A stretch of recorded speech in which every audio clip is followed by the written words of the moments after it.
एक दफा का जिक्र था। अली और उसका सबसे करीबी दोस्त बहादुर डायनो हर रोज नई मुहिम ढूंढते थे। एक दिन डायनो ने अपनी बड़ी नर्म पुश्त पर अली को बिठाया और आसमान की तरफ छलांग लगा दी। हवा गुजर रही थी, अली हंस रहा था। डायनो कह रहा था, आज जंगल के राज हम खुद देखेंगे। जंगल के अंदर जाते ही एक दर्द भरी हल्की सी आवाज सुनाई दी। झाड़ियों के पीछे एक जख्मी हिरन का बच्चा पड़ा कांप रहा था।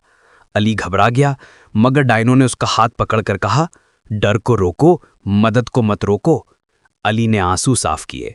डायनो ने अपने छोटे हाथों से पत्ते तोड़े, दोनों ने मिलकर प्यार से पट्टी बांधी। हिरन का बच्चा आहिस्ता आहिस्ता खड़ा हुआ और इन दोनों से लिपटकर शुक्रिया अदा किया। आगे बढ़े तो एक परिंदा जाल में फंसा था। डायनो ने दांतों से जाल काटा। अली ने परिंदे की चोंच सहलाई। परिंदा आजाद होते ही इनके ऊपर चक्कर लगाकर दुआ जैसे पर मार गया। हर एक नदी के पास जख्मी कच्ची मिला, टूटा घोंसला मिला, गुम हुए गिलहरी मिली। अली और डायनो हर एक के लिए रहमत की हवा बन जाते।